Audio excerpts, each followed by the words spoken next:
Hello, everybody. This is Noah and John, and we are with UrbanDigs. And today we are talking Manhattan. And Johnny, we got a good one today. I am honored to have Craig Roth, founder and principal of NextStop New York. This guy, Johnny, is a machine, consistently does over 150 deals a year, closed about 2 billion plus in transactions. I think he's been in business for about 22 years. We started right about the same time, Craig.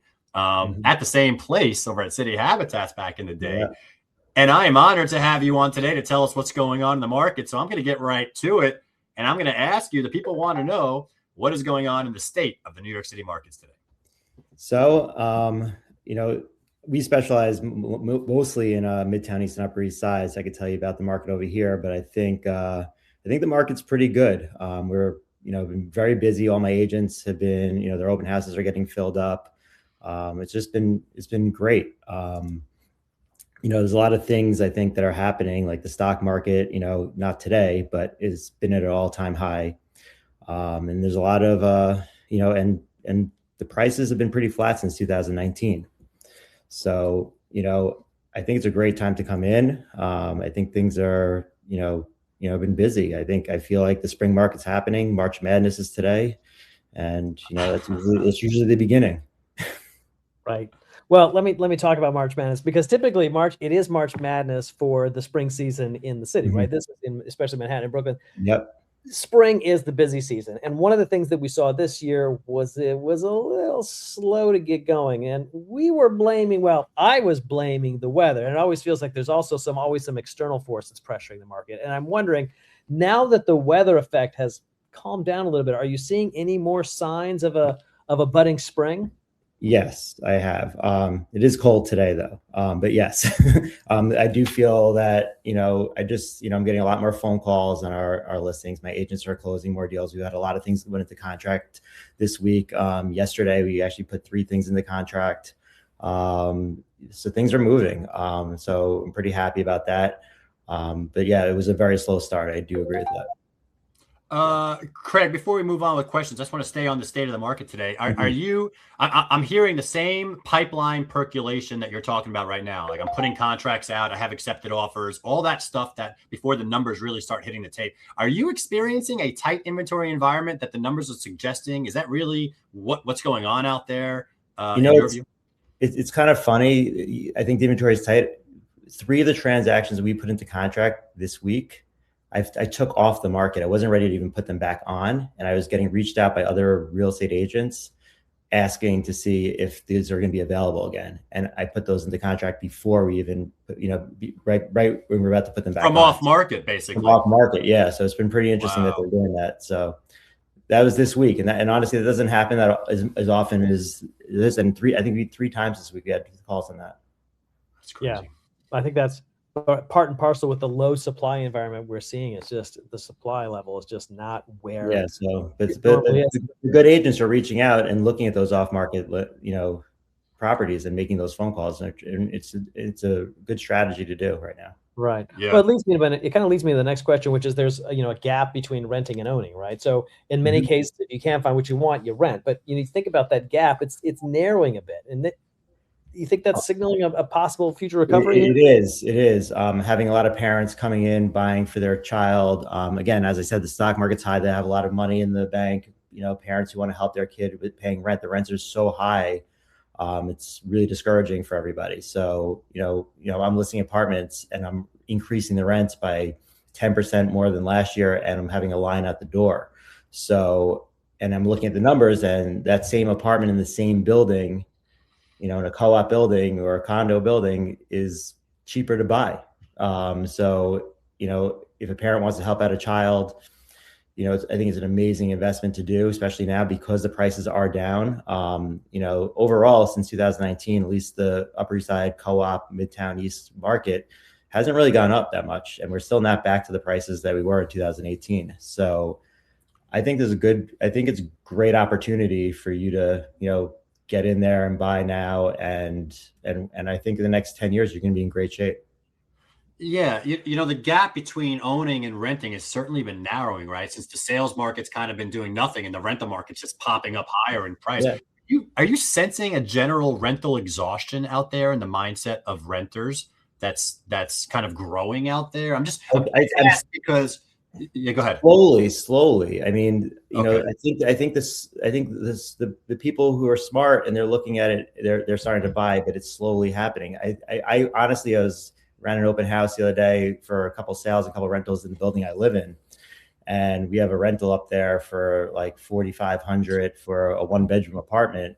And another 1-bedroom sitting right next door to it, you know, is $600,000. And with 20% down at the rates, you're paying basically the same amount of money on a monthly basis. And I was telling those people, why don't you also look at the ones for sale? And, you know, some people are like, oh my God, I didn't even think about that. And some people are like, no, I just want to rent. And I'm like, really? Like, I don't get it. Like, to me, it's like, I think this is the best opportunity. Prices, I mean, that's my opinion. I really think that this is the time. You got to come in and buy right now. Yeah, really interesting. I mean, it's certainly been like a good decade of this sales market not doing much. We tend to move in like 10, 15 years. It reminds me when we were in, you know, back when we were in Citi Habitats, you know, that year was a very, you know, the rents were really high at the time. Yeah, 2004, 5. And you know what? And I remember, you know, people came in and people who were buying, you know, they did extremely well. 2001, right. 2002, 2003. Yeah, there's definitely similarities. It feels like also 2012 and 13. It kind of feels like that tight inventory. It feels the same to me too. It feels the same right before the market did some crazy moves. I don't know if we have crazy moves ahead of us, like for the next 3-4 years, but it just I think a lot of people are more concerned. I mean, listen, I was in my 20s back then, and I still look like I'm in my 20s today. I know, but that's right. We all do. I know. But you know, I wasn't paying as much time. You know, paying as much to the political environment right now. But I think a lot of people, you know, with TikTok and social media, people are really, you know, worried about the political market. But you have to sort of like take that away and let it go. So, you know, you can't control that. But I do believe New York City is proven to be amazing and keeps coming back. And, you know, we've had, you know, if you have 10 years of, you know, markets not moving that much, you know, now's the time to jump in, I think. Right. Interesting. Yeah. Craig, do me a favor. I would like you to talk a little bit about the nuances of this market. I mean, we like to say that every building is its own market, but from an agent perspective, how does that translate into a formula for being good at what you do in this business? So every building is different. So, you know, I use UrbanDigs all day long. I live on it. You also have to know what you're doing. You have to have knowledge. You have to be the doctor of real estate, is what I say. But you have to have knowledge of what's going on in every building. And that takes time, especially for a new agent to really learn that. But ask a lot of questions, new agents. Like, I mean, that's really what you have to be doing. But, you know, I live in a co-op building with, you know, a very lenient sublet policy and, you know, and a low flip tax. So if you bought an apartment, you know, your first time buyer, you buy a 1-bedroom apartment in a co-op, you know, 5 years down the road, which is a standard person lives in a co-op for, you know, 1-bedroom for 5 years, and you want to sell and you're in an upswing market, you know, even it doesn't have to be a flying upswing market, but a normal upswing market, you're going to probably make a little bit of money and and it was a good investment. But there's a building across the street from me, which has no sublet policy. Flip tax is 3%. So I don't care if that market was great in 5 years, you're going to sell that place and you're going to lose money. So, you know, it's really important when you're with your buyers to really understand and tell your clients what to buy and the right place to buy. And that's, you know, and that's knowledge and it takes time. It takes a lot of time for you to really learn all these buildings. Yeah, I just have to say, this is a little bit of an aside, but, you know, you both have this background at Citi Habitats, and Craig, I like your idea. You have to be this doctor of real estate. And if there's a medical school for the doctors of real estate, I have to say it was Citi Habitats, because I think it's amazing how many top tier professionals that firm has churned out. And I think it's because a lot of you guys, and I didn't start there, but, you know, just Noah's path. We had Greg Young too. Right. Greg Young is the most amazing person. He was the best. Right, but like Gary Mallon, like the whole crew, but like the idea is that you're out there doing rentals, you're pounding the streets, you're getting that knowledge that you can really only get by experiencing it. And just once you start internalizing that and you know it, I mean, it really is, it's a complete knowledge moat. And it's really interesting to hear you say when I first started, you know, I did more sales than rentals. And the funny thing is Citi Habitats was known as a rental company. So I really didn't get that much help as an agent. And I had to run around the city trying to figure it out. I remember I had a sales, my first sales client was so excited. It was like, she was looking for like $170,000 like 1 bedroom on the Upper East Side. And I was really excited to take it out. And I sat online to talk to my manager, and they, at the time they were like, give the sales to somebody else. And I was like, no, I want to do this myself. So I wound up running around the city and dealing with Corcoran brokers and other firms. And I had no clue what I was doing, zero clue, but I would ask a lot of questions, and I told them the truth. I said, listen, I don't know what I'm doing. I have no clue what I'm doing, but I want to make the deal. And I'm sure you want to make the deal too. So can you help me? And I did that for the first like 10 or 12 of my sales transactions, and they would help me with the board package, and they teach me that way. And that's how I learned, just by asking questions. As an agent that's experienced, I've been doing this for a long time now. When another broker comes in and doesn't know what they're doing, and they try to fake it with me, that's the worst. So it's always my biggest advice to all new agents is tell the truth. Just tell them you don't know what you're doing, and most people want. Yeah, I mean, yet another perfect segue. So thank you, Craig. I love that. You talked about making some of these mistakes and not knowing. You're sort of like, learning as you go. And I'm wondering if you could share a little bit about some of the common mistakes that you see agents still making, and how that makes a difference in that the selling or buying journey.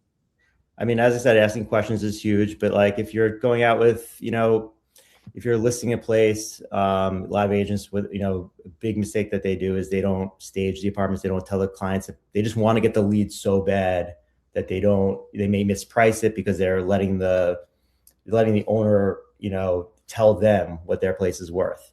Again, as the doctor said, you have to go in there with confidence. You have to look at your UrbanDigs. You have to look at everything and really know what you're doing. And when you go in there, you have to be confident with the price that you think that a place is worth.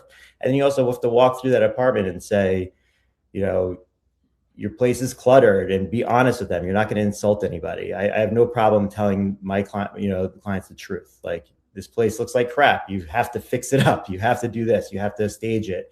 So I think those are really important things that a lot of new agents don't do, and they let the owner lead them and then you wind up sitting on the market and making a huge mistake for yourself. So I always say, tell the truth, show the comps, and really if you're honest in this business, you actually do very well. Yeah, John, I think you got to follow up. I got to follow up as well. Go ahead, John. We'll do that. So my quick follow-up. So Craig, you mentioned staging, the importance of staging, and the idea is that you want to sort of stage the apartment so when a buyer walks in, their initial objections about, oh my God, this place is a total wreck, you can get over that. And in your experience, are buyers a little bit more imaginative now, given the world of digital staging and all these new tools and tricks? Are they able to sort of internalize that, or does physical staging still the way to go? I hate virtual staging. I hate it with a passion. Why? I'll do it for a client who really wants it. Sometimes it's good to show some vision if you're in the apartment, but I truly believe it's good in the fact that you're advertising on StreetEasy or wherever you're advertising, and people want to come. So you get the traffic in there, but when they walk in, they're so disappointed. Yeah, that's what I thought. It's the worst. You know what? That is a hard force to overcome. That first 10 seconds, 15 seconds when someone walks in is going to determine if they want that place or not. You need to feel like this when you walk into an apartment, and you need to feel like this is a home. And I don't have the best eye. I mean, I have designers that I work with and contractors that will help me. But I could walk into a place and say, I could live here, or I'm grossed out. Right. So that virtual staging, one empty apartment, it shrinks, make apartments look smaller. They don't feel good. I mean, you want it to make it feel good. Again, last resort, sometimes you have to do it, but I always push for that staging. And then the client most of the time will get way more money for their apartment and sell it faster because it looked beautiful. Okay, so physical staging, yes. Virtual staging, a big no-no. Whenever I see virtual staging and it's kind of obvious, it's like I always think in my head, it's like, how bad is this place in real life? And now people do it with AI and ChatGPT, and it's like, you see some like weird stuff going on in there. Yeah. And again, like you don't want, you want to create urgency and you want to create a positive environment for bidding. You don't want to create disappointment, right? You create disappointment that just, that's hard to overcome. Yeah. You know what, you said a couple of really important things, to deal with strong personalities, strong sell side personalities. You just got to be confident. You got to be confident. You got to know your business and you got to tell them what's going on. They will respect you that much more. So I appreciate you saying that. And I also appreciate you saying, it's okay to say, I don't know. Because I tell you, far too often, us agents, we feel this need and desire to have to answer everything and have an expert opinion on everything. You know, we are not geopoliticians, we are not stock market experts, etc. All our buyers and sellers want is someone that knows their business in Manhattan real estate or Brooklyn real estate, right? So we should just be good with that. Saying I don't know, much better than BSing, my opinion. 100%. Yeah. All right. I only got one more question. John, do you have any more follow-ups before we go to this last question over here? I mean, I could, but I'd like to get to the last one because the last one's interesting. Okay. Craig, I want to ask you this now from a strategic success point of view, from a productivity point of view. If you were to bump into your younger self in 2003, before you even started in this business at Citi Habitats, knowing now everything you know, what would you tell yourself back then to give yourself an edge? Well, hang on. You're bumping into your infant self. Yeah, your infant self, your 6-year-old self back then. Well, starting on was definitely it was great for me because, you know, I got to learn and make mistakes, you know, much easier than now with the family. It's, you know, I can understand starting later on it's tough. But one thing I would do is definitely create a CRM, which I didn't do for years. So, that's important. Every person you meet, you want to write down, have their information for follow-ups, network like crazy. I sort of back, when I started, I was promoting bars and clubs. I was running share houses in Fire Island and the Hamptons, and I was doing real estate as well. So I was always networking and, planting seeds. And I didn't realize at the time what I was doing, but it worked. But I would tell myself, that's what you need to be doing. And you need to meet people every day, talk to people, because your business is going to grow. A new agent, sometimes, I had some of my best agents that work for me now have been with me for 20 years. Their first 2 years, they made no money. But they're really good at advertising themselves and promoting themselves. They're just very frustrated. It's a tough thing, but then it all comes flying at you. And then I have agents that, sat in my office, 2 days, had somebody walk in and sold a $7 million apartment. So they think that that's luck, that things are that, there's a lot of luck in the beginning of your career, but you really need to promote. And I'd also give myself the book, The Purple Cow. Have you guys ever read that book? No. So The Purple Cow is written by Seth Godin. It is a must read for a new agent. It's exactly what the book says. The Purple Cow, it makes you stand out. I think it's a really important book to read. Yeah, I love, we don't hear this that often. It's such an overlooked element of create your network, right? Grow your network and start collecting names and emails. Johnny, we did this back in the day. We just did not do it back in the day. And we always said, this is the biggest mistake I did is not collecting. You can't stop. I mean, you can't quit. It's easy to give up in this business. Don't give up. Again, as I said, as long as you're honest, work hard, nice personality, and you keep pushing yourself and you keep telling people what you do. When you talk to people, tell them you do real estate. You know how many agents of mine, I'm like, you went out to a bar last night. Did you talk to anybody about real estate? No. Where do you live is a very simple question to ask people. It's amazing. We did a Talking Manhattan a month or so ago with Scott Kogos, and he said the exact same thing. I mean, it's really amazing to me how many people at the top of their fields do the similar things, right? They just network like crazy. I mean, you're saying is the same as Scott was saying. I mean, but the hardest part is it takes a long time. Yeah. Right. It takes a really long time. And a lot of these new companies that come out, they give you these leads from, from generated leads of people you don't know. And it's not bad. Those things are good. And maybe you hit something here and there, or cold calling and stuff like that. I just don't believe in it. And I believe really network your first 5 years, network like crazy. And then every year you're in it, I'm telling you, I can't go a minute without my phone ringing. I'm going to have 50 emails after I get off this call of people who have some question about real estate for me. And it's because I've been doing it for 25 years. It's a time thing. It's a long period of time. So just stick with it. That's my advice. Yeah. And as legendary basketball coach Tim Valvano said, don't ever give up. And that is the key phrase.